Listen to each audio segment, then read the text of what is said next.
welcome to Aaron Plays. In this episode we'll continue my examination of Nemesis, Burma 1944 by Legion War Games and the game designed by Kim Ganger. In this episode we will look further into the Japanese first chit, their Assault Chit, and into the actual combat that is involved in the system. In my last episode we were looking at supply and what was happening in and around the Tidham Road area. Now we'll be which is featuring the Japanese 33rd Division. And we'll now go to where their 15th and their 31st Division are engaged. That's moving up to here, and their encroachments onto Infala and Kohima. Infala being here and Kohima being over here. Infala being the hex with the most victory points on the map. So, first of all, I'm going to look at the Japanese supply situation because I think that is crucial. So they've got a depot here and a depot here and even a depot here, all of which are at the end of these tracks which go back to a road which then eventually goes to a off-map or supply entry hex. Just use the correct definitions. So, and each of these hexes can throw supply out a certain amount of movement points. In this case, 5, 5, and 4. So that's the limiting factor we've got to look at first of all. The next is, what do we want these divisions to do? There's a lot of ground to cover and there isn't a lot of units. So I'm going to, looking at the map and the objectives and such forth, do we drive with both divisions straight to Infala? Do we take out this division, which is what looks like to be the 20th Division, with elements of the 23rd? Do we take that out and then drive on up to Infala? Or do we go through the mountains, go to Kohima, and then down to Infala? Many options, many decisions, so I'm going to have a pause. There are many, well, I've seen a few discussions on Japanese first turn strategies for this game. Because the setup is fully defined, you know the Japanese are going to do an offensive on the first turn. Sorry, an assault. Let's get the terminology right. I've deliberately not read them. I'm trying to play this fresh, as it were. You know, I'm playing a game of this online with a colleague, and he's playing the Japanese, I'm playing the British, and he's done a certain few things with his units, and I think he has read the strategy guides. Well, I haven't, but he came through this area of the north, cutting the road here with this division, which seems like a good idea, though I have been, as the British, been able to counterattack and do some damage there, and he's taken quite a few step losses as the Japanese. So I'm going to try something different. I'm going to come with these guys to try and take out this 20th Indian Division. So let me ponder how I'm actually going to do that. So in the Assault Chit, you can only attack 3 hexes on the entire board, and you can only attack from 1 hex. So that's the limiter. I think that would be the hex I'd like to attack. It's got a lot of artillery, it's got a lot of infantry, but if I attack that and take that hex, then these two are in a world of hurt. Where do they go? How do they get out of that situation? They're not the greatest troops of quality 2. So that means ideally I want to come from this hex here. So remember, this is a supply. I can trace 5 movement points from here. This hex has got mountains, so that's 3 to there already. 4 to there. Remembering, if I don't go through a zone of control, I can double my movement. But I want to end in this hex, so to actually engage in combat, to do this operational stretch, which I talked about in the previous video, to go into combat, I won't be able to do it. So it's how many movement points? So it's 3 to here. This is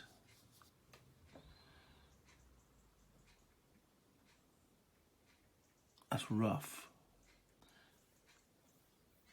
So that's another 2. So I'm actually too far away. Yes. Is that the same? No, that's rough. That's clear. So that's 3. That's 4 movement points. So I can bring from this hex here these 2 big Japanese units. So let's do that. So it's 3, 4 to there. And I could even bring the guns and the infantry, so pretty much everybody moves into there. Right, the stacking limit is 3 large units for the Japanese, and 2 small units count as a large unit. Transporters, though, such as HQs and these mule units, they stack for free, so they could actually enter that hex as well. So let's do that as well. We've got to get the supply, so it's 3 movement points into here, 4. So they are still in supply from that supply source. So we'll bring those in there because I say they stack for free, hence why they were able to stack there. These INA units, which is the Indian National Army, notice their quality is a little bit poor. I'm going to use those as blocking forces. So 1, 2, 3. Moving along the track, path is 1. Yeah. So we will garrison. I have no idea how to pronounce that name. Huang Bayin. And this other unit, again, that's 1. Now crossing the major river is +1. So 1 and then into there. Now, this is where I can get, oh wait, he's only got quality 1 unit. So he can't do operational stretch. But if he was, say, a quality 3 unit, he could go into this hex using, because he's got to cross the river, he's already spent 1 movement point, it's +1 for crossing the river, so that's 2, into mountains is another 3, that's 5, which is obviously over there, but he can do the operational stretch because he does not exert his under control into that hex, because he's only quality 2 and they only exert zones of control along roads, trails and paths. Is it and paths? Oh, I've got to get my head around these rules. Roads and tracks, not paths. So yeah, so he would not exert his own control into there. So if he had been a quality 3 unit, he could have entered there even doing that operational stretch movement which I mentioned. But he's going to go 1. Can he go into there? Again, that's still 3. No, he can't. He can't do an operational stretch because he's only a quality 1. So they'll sit. When he could go into there straight across, can't he? From there. So that's 4 movement points. You can always move 1 hex during the assault phase. Okay, so that's going to be a big attack coming from that hex there. Alright, and then that leaves this division up here. So that leaves this division up here, which we're going to invest in Ukhrul. And we're going to try and take that out. So I've got to look where I want my attack to come from. I've just had a rethought. In actual fact, looking, he's a really good quality unit, whereas this one here, the 23rd, sitting in Palel, isn't, and he's not exerting a zone of control into that hex there. So I could do operational stretch movement via these mountains. These are, oh, there might be 3 each though, aren't they? Mountains. Yes, there's 3 movement points. So that would be 3, 6, 9, which even with operational stretch can't get there. Oh, that's a shame. Because I say he's not exerting there, so I can get the, well, I can't, so it's alright saying I wish, but I can't. So this unit is actually being very useful because he's put zones of control in all those hexes around him, which prevents obviously Japanese operational movement. So I think he's got to go, or try and get him to go. So let's move accordingly. So that would be 3, and along that path as light troops is 4. And we can only attack from 1 hex, so they might as well go into there as well. And again, some engineers and artillery. So the whole lot might as well move in. And this chap will move 1 into there, 2, 3, 4. Could then go in, no he can't, because if he goes into there, that's operational stretch. Won't be allowed because there's a zone of control. But he could go into there because this guy's got no zone of control here because it's only a path in the mountain, so he could go there. So what he will then do once he's gone there, he'll drop off an ambush marker here, limiting his retreat if he is forced to retreat this way. Which also may be possible with these guys here, when they moved, they'll place an ambush marker there. This battalion, 1, 2, 3, 4 to there. Okay, so that concludes my movement on this particular front. And I think I'm going to concentrate the videos on this particular front for the time being. So I'm going to move the rest of the units on the other fronts off camera. Right, so I'll briefly explain what I've done on the other fronts. So over in the central section where you've got these allied units, the Chindits, which are a limited supply, but they are still sitting very nastily along the supply routes for these guys to the north, which are currently, their only supply line is, if I can move the camera,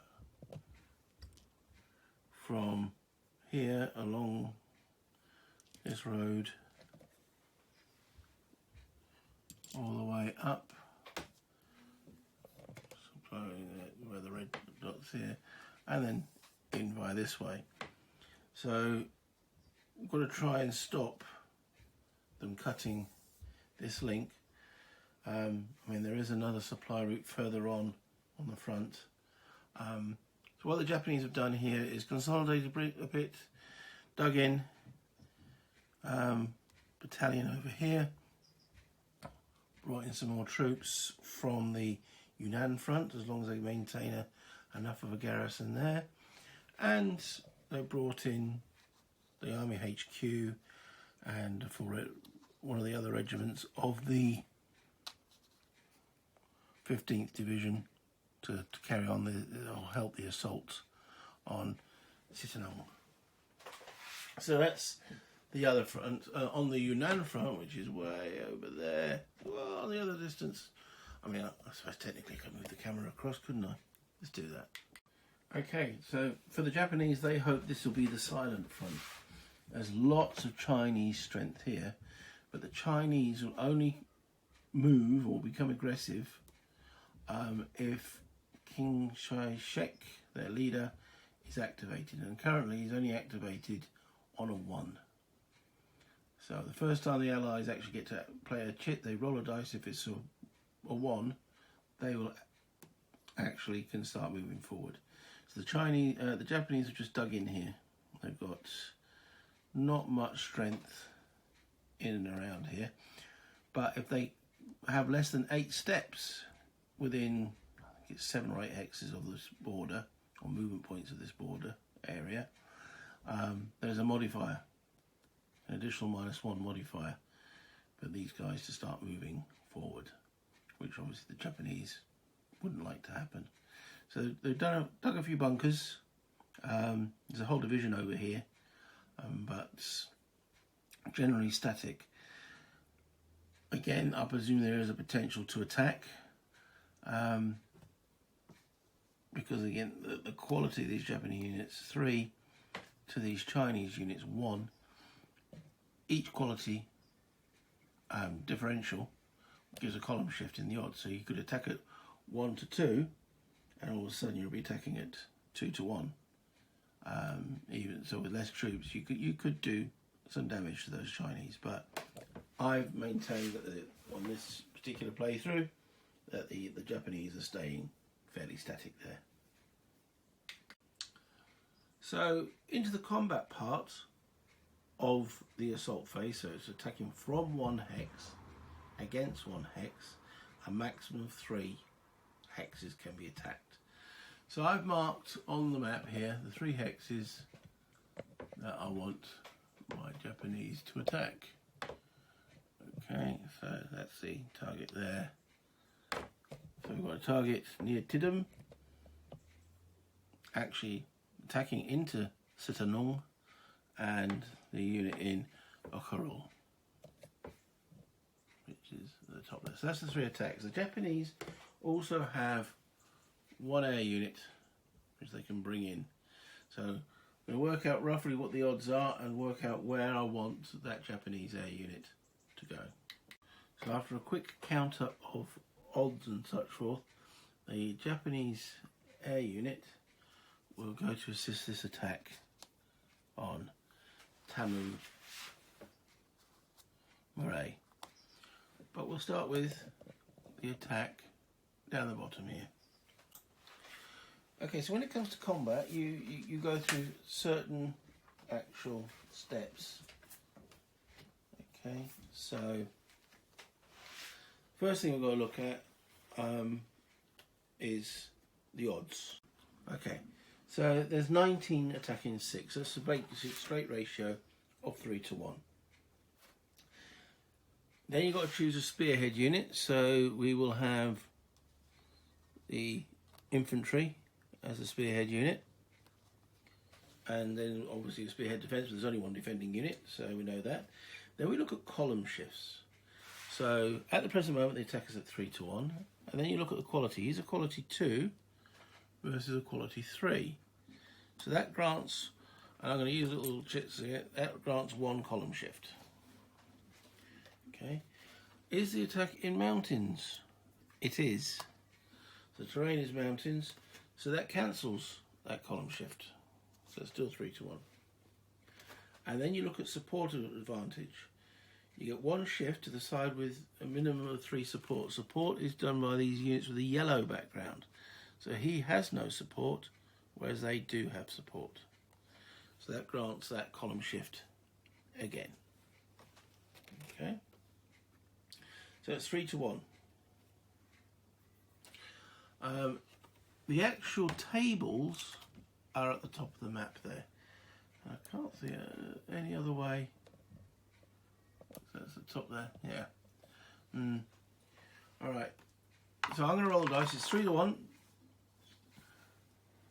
with 1 column shift, so that goes to the 5 to 1 column. So the table goes 1 to 2, 1 to 1, 2 to 1, 3 to 1, 5 to 1, 7 to 1, 9 to 1. Okay, so we go back down here and you'll see the roll. It's a 5. Okay, so on the 5 to 1 column with a 5, the result is 0, 1, R. 0, 1, R.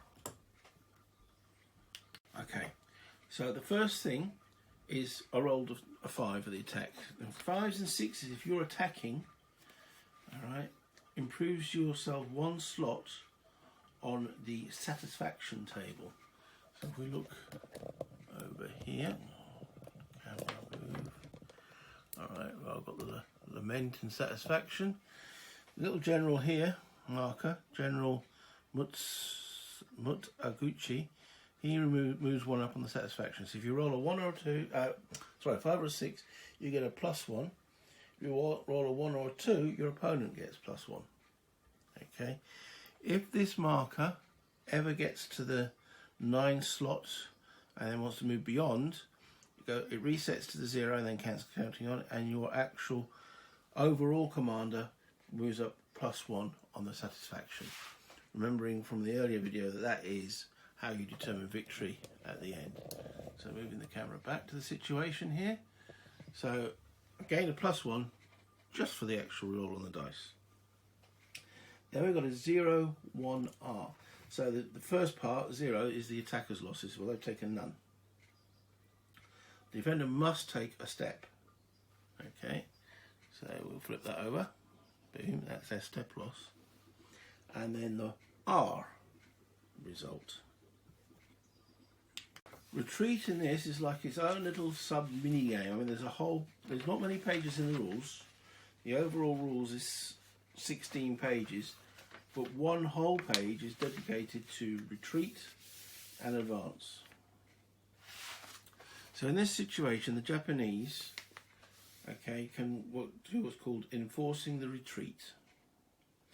So you compare the quality values of the advancing unit, which would be that lead unit there, which is a 3, okay, to the defending quality unit. If the quality is lower, then the attacker must take the same amount of step losses as the difference. So lower quality units forcing back good quality units would take losses in forcing a retreat. Well, in this case, the better unit is going forward, so they wouldn't take any additional step losses. So now going to the Allies, do they want to refuse the advance? And if they want to refuse the advance, it would cost them a step, plus any additional step for the quality difference. So in this case, that would be tantamount to foolish. They'd destroy themselves. So in this case, that R result, they are going to retreat. So if a retreat is chosen, the defender retreats each unit into any adjacent hex it is allowed to enter. So in this situation, definitely can't enter that hex because that's a mountain. He could retreat into that hex or that hex, but that's putting him in a more dire situation. So he will retreat to there. Advancing. All participating attacking units may advance into the defending hex if they successfully enforce a retreat, which they have done. Okay, now can they move into there? Yes, it is a track, so even that artillery unit can advance into there, which they will then do so.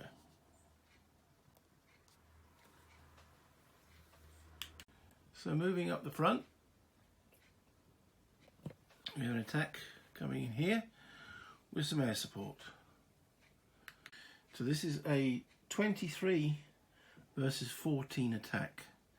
So there's no 3 to 2, so this is 1 to 1. The attack's coming in at. However, the modifiers. Okay, so the first modifier is the quality, and that will be a 3 to 2, so that's 1 column shift. Both sides have got support. This has got 8 artillery, and there are 3, 6, 9 from the Japanese. So they're throwing in more support, so they get a column shift. So that's 2 column shifts at the moment. The battle is in effectively clear with a tower in there, and I don't think there's a column shift for towers. I suppose they're just wooden huts, aren't they? So no column shift for towers. So they're coming in at 1 to 1, but there are 2 column shifts in their favour.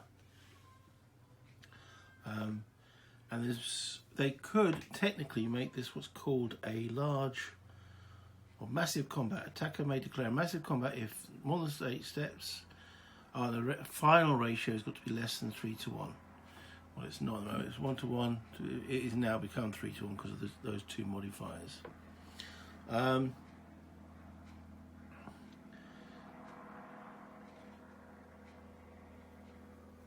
Okay, so there's only 1 point in it for the support, but that still counts. So yeah, a 3 to 1 attack. Oh, got 2 dice in the cup. That's no good. On dice, and it's a 3. Just check, because considering the support advantage is actually only 1 point, as in 9 points to 8, you don't get. It's got to be 3 points difference in strength. So they've got 8, and they've got 3, 6, 9 points. So it's a 2 to 1 attack with a 3. And that gives a result of 1-1. There's no retreat, both sides lose a step. So Japanese will lose 1 step on their infantry. So, and they'll take 1 step loss on their infantry. Okay, and the aircraft is used, can only be used once per turn. Notice I didn't bring any allied air into that situation. Aircraft can't be used defensively, so it's a purely an attacking situation. There's 1 Japanese loss there, a battalion, will actually cause another lament point, so that's their 2nd lament point. The flipping of the Allied unit doesn't cause a lament point, it's only when the unit is eliminated. So that concludes that combat. Not too successful for the Japanese. I presume they were hoping for a bit more there, but the odds there. And then moving further up. So this attack coming in here, odds-wise, it's 20 to 4. He's only defending with 4, so that's 5 to 1. The qualities are the same, 3v3. However, that is a mountain, so that's down 1 column.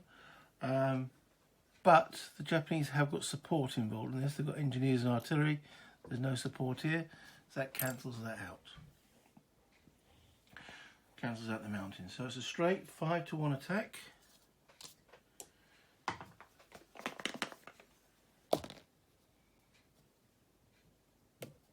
so you can see the result. 5-1 with a 5.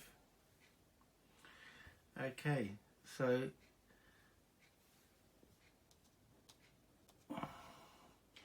that will increase Mutakushi to 2. Last time it should have been Lament that went up with the actual loss, not the general's rating. So I've corrected that now. So the General Mitsuguchu is now is on 2, and the Japanese are on 1 Lament from the battalion lost on that attack there. For this attack they've rolled a 5, so that increases his satisfaction. He's happy. The result of 5-1 on a 5 is 0-1R. So first off, they'll take the 1 step loss in that hex, and then it's the retreat.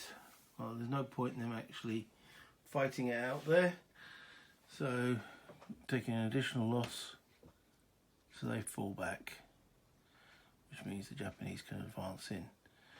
Now we want to make sure they're not advancing themselves out of supply. So from here, it's 5 movement points, so that would be 1, 2, 3, 4, 5. So to go in there, or it could be 1, 4. Yes, so let's move the 2 infantry battalions in, and well, actually these are regiments. Let's only move 1 regiment in, keeping the HQ and those there, and we'll move the engineers in. There we go. Right, now with the fall of Ukhuru, you'll notice, let's move the counter out of the way, there's a 4 sitting there. Okay, so Ukhuru was Allied controlled at the start of the game. They now place a Japanese flag in there to show that they now control it, and they will gain 4 satisfaction points for doing so. So General Mutagachu moves from 2 to 6.